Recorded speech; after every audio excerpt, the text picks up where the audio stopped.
Hi, welcome. Thank you for tuning in today and welcome to this session. Today, I would like to discuss a couple of wonderful quotes by Mother Teresa, which is pretty much connected to the spirituality, God, faith, and purpose. And then I hope you are into it, and I believe that it's going to help you. Her wise quotes, at the same time, a little bit elaboration from my side, which will be able to help you to take your next steps, believing in God and faith. So let's get the quick five quotes. God doesn't require us to succeed. He only requires that we try. That's so powerful and wonderful if you really pay close attention to that to your life. Now, if you think about each and everything you try if you wanted to succeed, that pretty much we are having not a realistic expectations. It doesn't mean you try something to fail, but at the same time, failing is a process. Unless until you give a couple of trials and things which you wanted to achieve, you're not going to succeed. So God doesn't require us to succeed in each and everything that we try. The best thing you need to do is giving a try is something that you need to give a try. If you don't try, you will not know. So it's not only whether you succeed or fail is a secondary matter altogether. But unless until you don't give a try, you don't give a shot on something that you believe in, something you're truly passionate about, something that you really wanted to see 5 years from now, 2 years from now, 1 year from now. So that giving a try is very important. So make sure you give a try for you to succeed in everything. Again, success is depends outcomes are completely different. Again, there is a lot of work goes behind that before we try something. But most of the people never give a try, thinking that one day magically things are going to appear, which is not going to happen unless until you give it a try. The second quote: prayer is not asking, prayer is putting oneself in the hands of God, of His disposition, and listening to His voice in the depth of our hearts. Now that comes back to the silence. Now, in a busy world with so much of distractions around us, when was the last time you sit down, did nothing for 10 minutes, closing your eyes or being in place? And see, like for example, I have observed many times that I wanted to put my phone away, and it's so difficult. So that addiction, drugs is not an addiction. Phones are our addictions. Now, there are times that I wanted to try for 24 hours without looking at notifications, without looking at using an internet, without a phone, which was quite possible 20 years ago for me, where I was only dependent on the letters which we used to write, and then mobile phones, it's only for the voice calls which we used. But today, with so much of things which we completely dip, it's not only about the social media I'm talking about. Suppose even if you're at a work, we're so much of connected to this technology that we are just not getting out of it. But then, having understood its importance of we being in silence or we being in a quiet place for some time, when I go for a walk, I always carry my phone. Why do I need to do that? Why do we need to do that? And ask yourself, okay, I need to listen to a podcast. Okay, but then that's not about you being on yourself with a silence, because you're already attaching, you're depending on something. It's okay to do the multitask on many aspects when you're really into it. If you're capable of doing it, well and good, even though multitasking is not something that we should be doing 100 things at one point where we don't reach anywhere. But when we talk about the silence, when we talk about being in ourselves without any distraction, that means yourself, nothing else. So that is somewhere that in the depth of silence, you're going to hear your own voice. Now, all what we are hearing is about who said what, what feeds we're getting through the social media, what is happening at work, or there are so many things bombarding our mind day in and day out. with family responsibilities, with the work responsibility. I'm not saying that we need to just get away out of it, but then yes, at some point of time you need to have a break. So spending some time in silence is very, very important, and that really requires like literally no distraction. So that's where something that you really need to get used to it. Give it short about once in a week, if possible in a day, which is not possible, then at least give it once in a week, say half an hour, 1 hour. You think that you cannot stay in silence, just leave all the distraction and go for a walk. Just look around you and see there are so many in detail things that you observe which you forgot to observe in the past due to the busyness of what our life has taken over. So prayer is not asking, prayer is putting oneself in the hands of God and His disposition and listening to the voice in the depth of our heart. That's the most important thing attracted me. See, like listening to your own voice or God's voice in depth of silence from your own heart.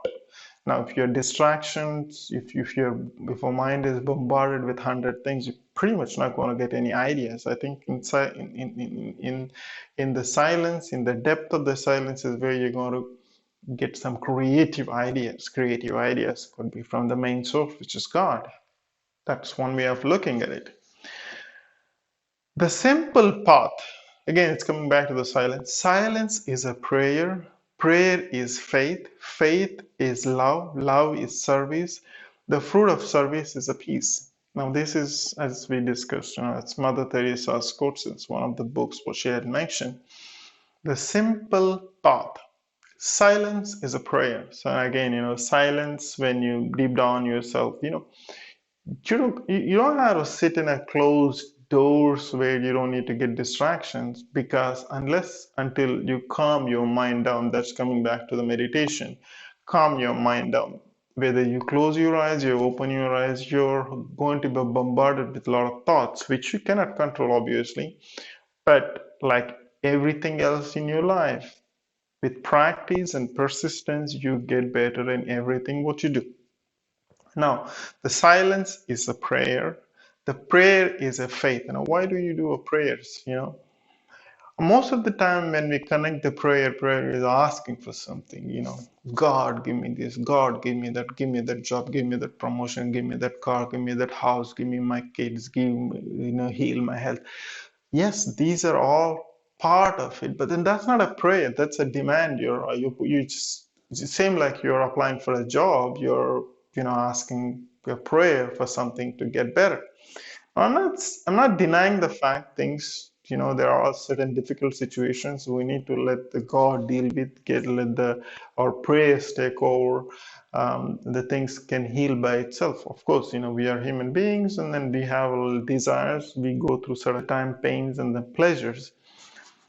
Now, every time when we pray with a demand, this is like nothing but when you're applying for a job. And I imagine, like the other day, I was listening to Joel Osteen podcast that, if God has to have a request of 7.5 billion people, when every day people are asking for something. I mean, every day, how many things do you ask, imagine all these requests, and then pretty much you're out of 7.5 billion people, maybe your request never gets to his on his table, right? Right now, that is something that you need to understand. Prayer is not about asking all the time. Prayer is about thanking God for what you have at this point of time, right? At the same time, asking to get better at His disposition or in your own will, because there are things that your days are numbered from the beginning till the end and in between, right? So there are certain things that we want happen without having any patience, that we want things to happen right now, right now, right now, which is not going to happen. Because if everything can happen and all your wishes today, what are you going to do tomorrow? 4 years from the now, 5 years from the now. That's coming back to the certain things that I was asking. I was just thinking a couple of days back that imagine that the God had given no hunger to anybody, like no hunger at all and no desires at all. What do you do as a human being? Would you enjoy living your life for 100 years, 50 years? I don't want to live if I don't have a hunger, if I don't have any desires, if I don't have any wishes, then I don't need to do anything, right? Why do you as a family member, as a father or a mother, why do you get up and go and do something to the community around you? Because you need money, right? Most of the people, 70, 80% of the people around the world works for money, right? Money, why do you need a money? Because of your daily necessities, for the roof to stay, for you to eat, a little bit of comfort, so on and so forth. So basically, our life is, surrounded with a lot of desires and things. Otherwise, probably, who would wake up if you don't have any desires? You don't require a house. You don't require food to eat. You don't require clothes to wear. You don't need heating at your house or air conditioning at your house. That means you don't have any responsibility or anything for your survival first, neither your kids and so on and so forth. So basically, you don't need to work. Basically, you don't need it. What would you do if you have 80 years of life if you don't have nothing to do? Do you understand the logic? So that's why there are certain things put in place as a part of the nature. So it's not only about you eating and sleeping and living for your life, caring for others. Like the thing is that it's not only about you, it's caring for others, starting with your own family, right? Otherwise, it would be a different life altogether. Probably the God wouldn't have created human beings to do that. It's not the case with the dogs and the cows and pigs and so on and so forth. They don't have any desires, right? And the hunters probably if they're in a wild, probably they'll find the food as and when needed when they're hungry and then they go to sleep and that's it. They don't have anything to do. But whereas a human being has the desires, wishes, thinking, something needs to be done, and comfort, and so on and so forth. So these are taken over, but are taken over so much that we forgot actually what we are here for. See, that is something that you really need to connect yourself, right? The simple path is a prayer. Prayer is a faith. So that's the second point which I discussed. Faith is love. Love is service. Love is service. Love is service. For you to show love, love is God, love is service. Now you need to serve others. You are going to the work, you're serving others. Yes, you are getting paid for what you're being doing it, but showing that little bit of happiness, little bit of joy in what you do gives you more pleasure than you go to work miserable. Like basically, you're not helping yourself, neither helping others, right? Now, there are certain things that you need to require to correct yourself from within. There are many times I was in the same place that, I need to make a lot of money.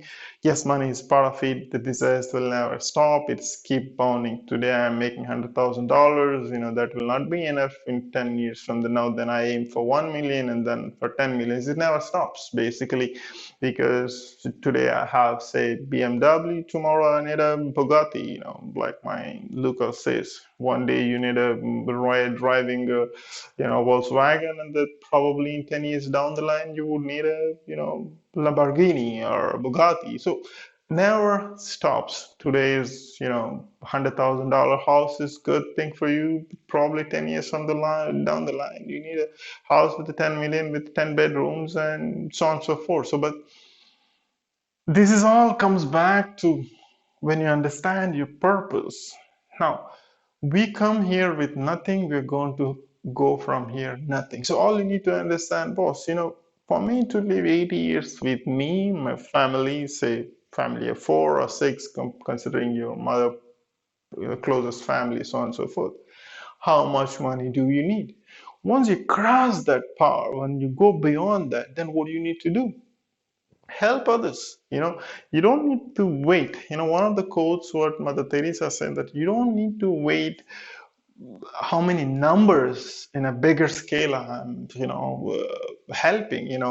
I'm feeding 1,000 kids in Zambia where you haven't even been. Man, just go out of your house and see if you can help one child uh, buying a cookie, or feeding them, or one homeless person buying a meal close to your corridor, close to your door, close to your community.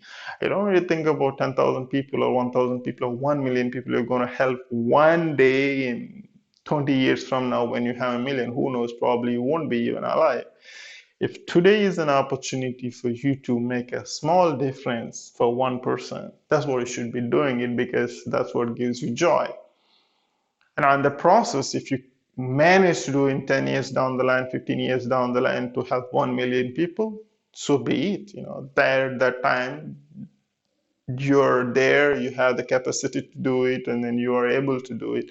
Fair enough. But then today, that one person needs that one meal is something that you need to really focus on doing it, rather than waiting for one miracle day that you're going to self-sufficient enough to take care of your family, and then you focus on this. Because fortunately, if you cannot help with what you have today, you're not going to help when you get rich, or when you get make millions, right? The person who gives with a smile is a best giver, because God loves a cheerful giver. The same goes back to your work, a job you do, or a business you do. Who would you want if you're running a business? Can you believe that if a customer comes to you and asks for you, say if you're running a coffee shop, and okay, the guy comes, gives you money, and then okay, there is your coffee, thank you. I mean, you don't even say thank you, and then with that grumpy face, do you really think the customer is going to come back to yourself? It's the same thing. Product is the same. Wonderful coffee you provide, unless until he's desperate to have you only the coffee which is available in your shop. But if you don't have that little bit of joy, cheerfulness, good morning, good afternoon, how are you, how was your day, one word, with a smile. Smile can change or break barriers in big ways. In millions of years, it's coming.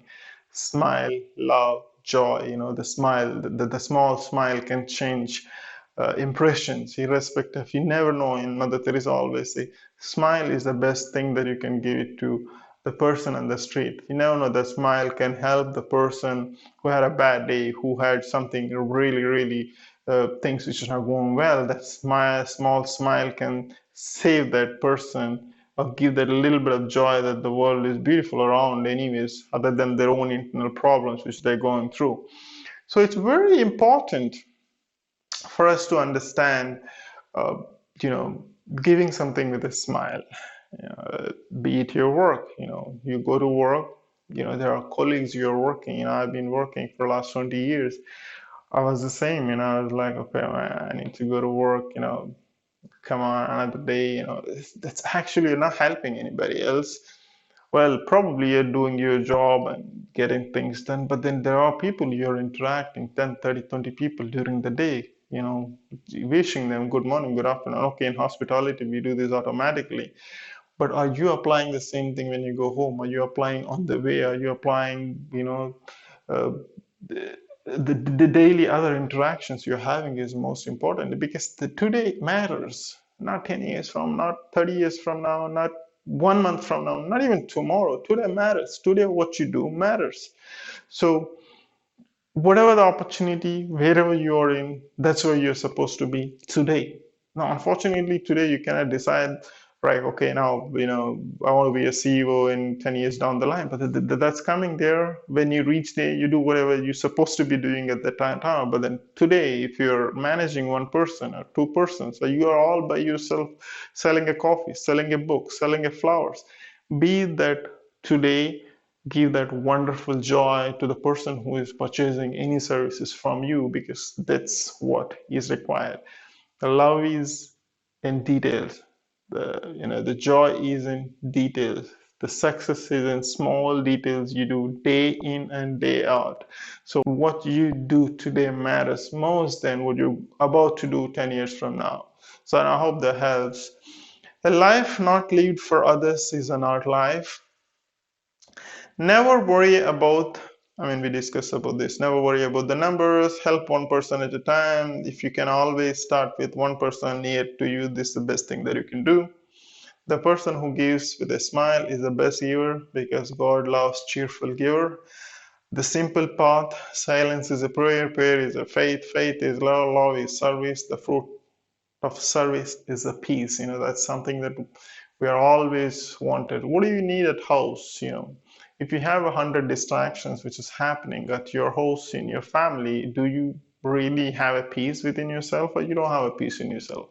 So first find peace with your family, with all the things what you need to do and achieve and so on and so forth on a daily basis and at time to time on a daily basis, focusing on those small details.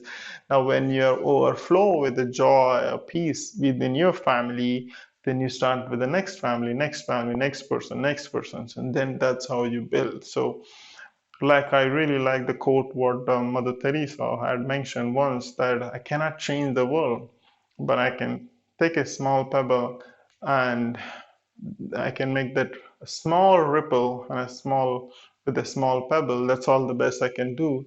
And then who knows, that ripples can spread beyond.